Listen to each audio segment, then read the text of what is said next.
Hey everyone, welcome to today's video. So today's state of the game was somewhat of a short one. The developers came out and in the most uneasy way, Hamish and Yannick had to announce to the community and tell tell people that the discovery mode for the raid was not going to have the brand sets that are exclusive to the raid.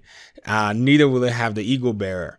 And so let's break these two things down and see exactly how they roll. Now, if he came to saying, okay, the discovery mode will not have the Eagle Bearer, I think that's a whole nother discussion. And I think, okay, that might be fine, actually.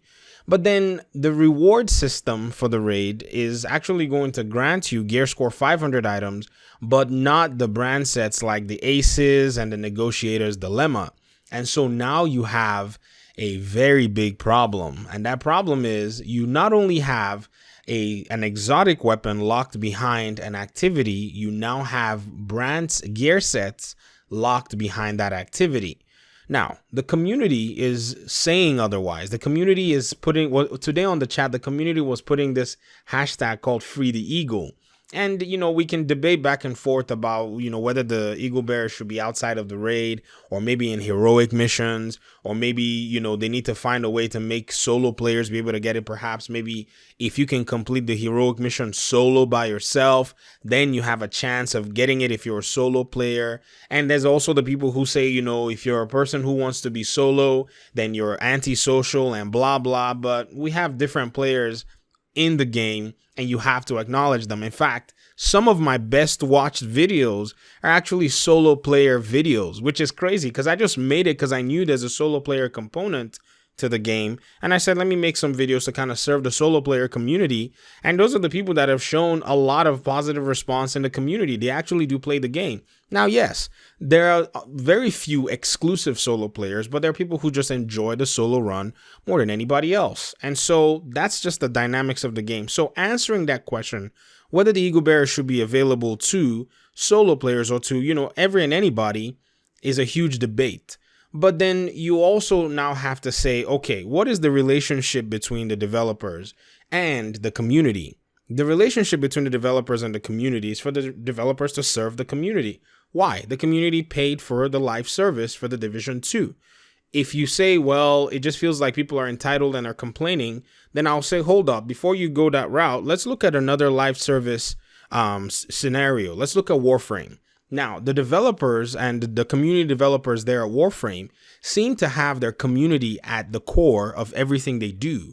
They seem to. It's what it feels like, because every time there's like some TennoCon or something, it seems like everybody loses their minds and you can't seem to hear anything else. And you wonder what's going on. Is there something in the air? Well, apparently there is. There's love mostly for the community developers from their community. But we don't really see that kind of love in the Division 2 community. Yes, there are components of the Division 2 community that can be really, really rancid and very toxic. But largely, I feel like the love that the developers could get from their community and the love that they could show to their community is show their community that they actually hear their concerns. But right now, we're not seeing it. What are the biggest concerns in the game currently? There's a PvP side, which they acknowledge that they're actually having these conversations. And like I've said before, it's not like I'm trying to defend Massive. Red Storm seems to be in charge of PvP, but they've gone silent. And so it means like they're working on it. Whenever any studio like this goes silent, especially with Red Storm or Massive, they're usually working on a solution. And so that communication break can seem like that. But then you also have the PvE side with things like RNG, things like an optimization station that the community has been asking about.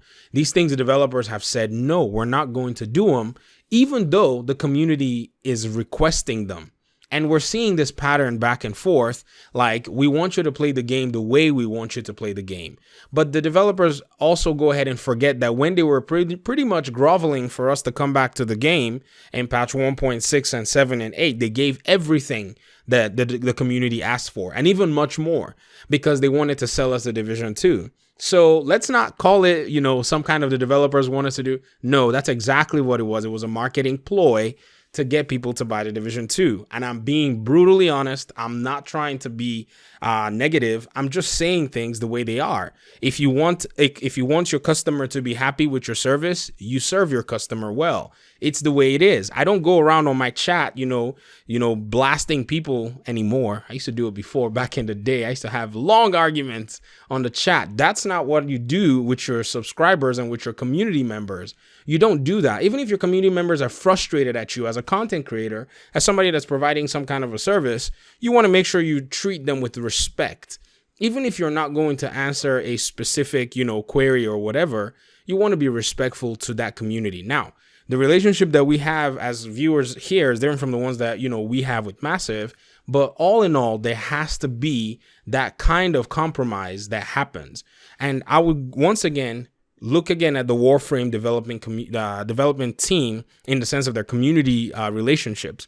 So somebody made a video and was kind of talking about Warframe. And they made a reference to one time. If you're a Warframe person, you probably know this reference. Let us know in the comment section. But I remember this is a thing.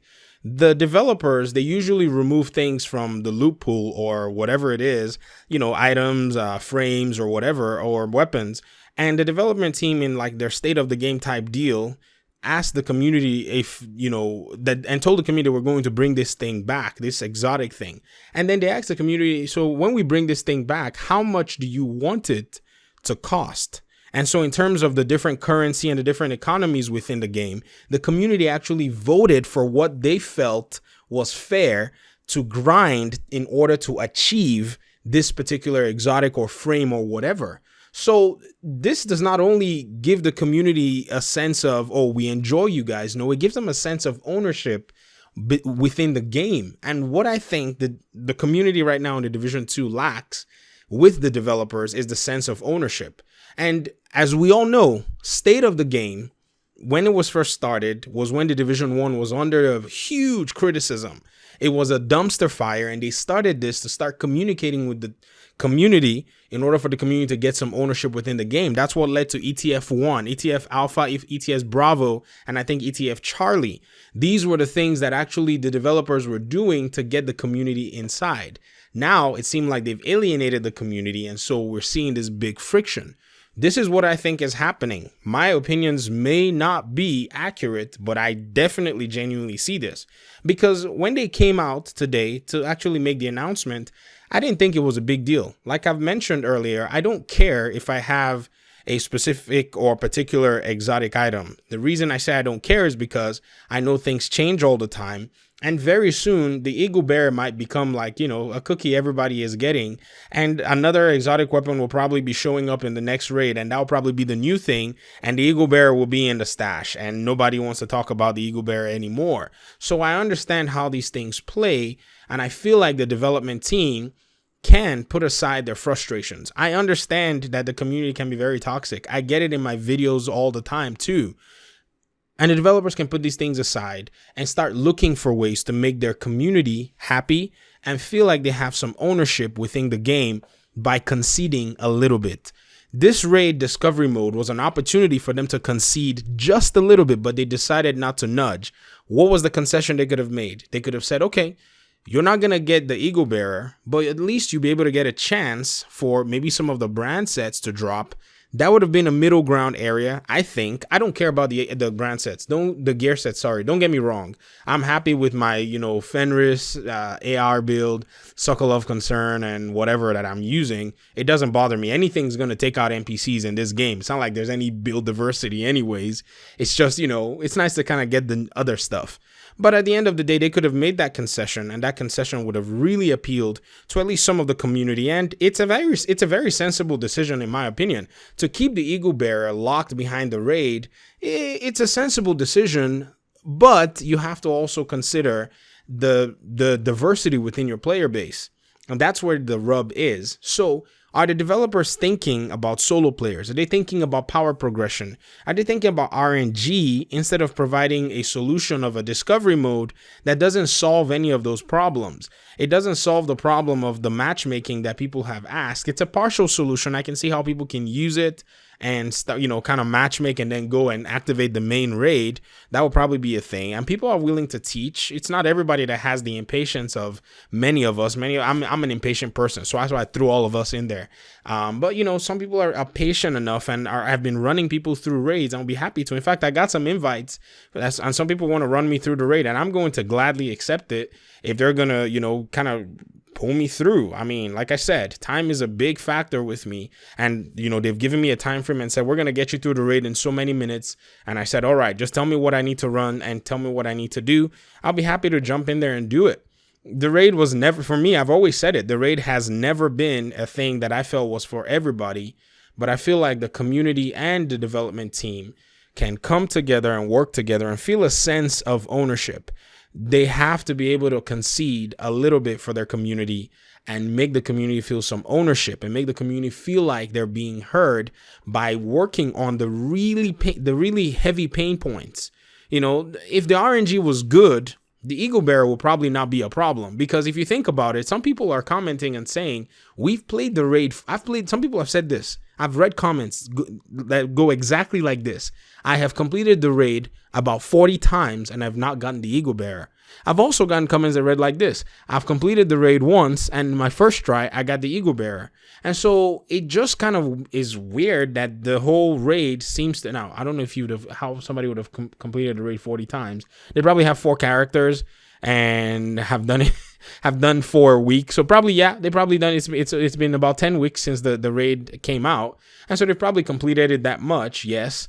And it's mathematically accurate if they did it every week. So there's a probability. Maybe they haven't done it 40 times, but maybe 10, maybe 15 times. And yet we see the RNG being so brutal, and the developers are still wanting to keep that, that item locked away and not giving any concession to their community. And so the community feels alienated. And so eventually, if the Division 2 goes awry and dies out and no one wants to play it, it is no one's fault. It is nobody's fault. It will be very sad. I love to serve the Division 2 community. I don't want to see players leave. I mean, I'm saying this and I'm not even the person who made the game. It's nice to have players. It's nice to get views. It's nice to get, conversations going on YouTube. It's all nice. But at the end of the day, why force people to participate in something that they feel no sense of being appreciated or they feel no ownership within? And so that is the big question out there. The bugs, all those things, the developers are working on them. They're probably difficult to deal with, but then you have the things that can make people happy that are not bug fixes, and the developers also refuse to do those things. There's no win-win situation here. It's a very, very tough spot to be in. And so hopefully the developers know what they're doing, and I hope that, the community has more patience with them. If the community has no patience, everybody's free to do what they want to do. It's the Eagle, free the Eagle. It's one gun. And by September 13th, a lot of people are going to be farming 1 billion guns compared to the Eagle Bear or whatever other exotic that they're going to bring out. Borderlands 3 is coming. It's right around the corner. I genuinely believe that game is going to compete so hard. The Eagle Bear is going to be showing up in people's boxes when they log on, just watching to see. That's just my opinion anyways. All right, that's all I have to share. I just wanted to put that out there and just say, this is a very critical time in the community right now. And I think the developers have a very, very good opportunity. And I hope that they use the opportunity in a very wise way, because it's probably not going to be smart to take the community off here very soon. And it's hard. And I can very, very much say that this is a very tough community to deal with, but they can take notes from other community development teams and see exactly how these things work. Or they can stick with their ways and they can, accept whatever the results are, which is fine. That's always, if you want to stick with your guns, stick with your guns. Nothing wrong with that as well. Just be ready for whatever comes your way, in a sense. If players are happy to stick with you, then great. If not, whatever happens, happens. So thank you guys so much. I appreciate you guys' time and audience. And I guess I'll see y'all in the next video. Leave a comment. Let me know what you guys think about everything I've spoken about. And I guess I'll see you in the next one. Peace.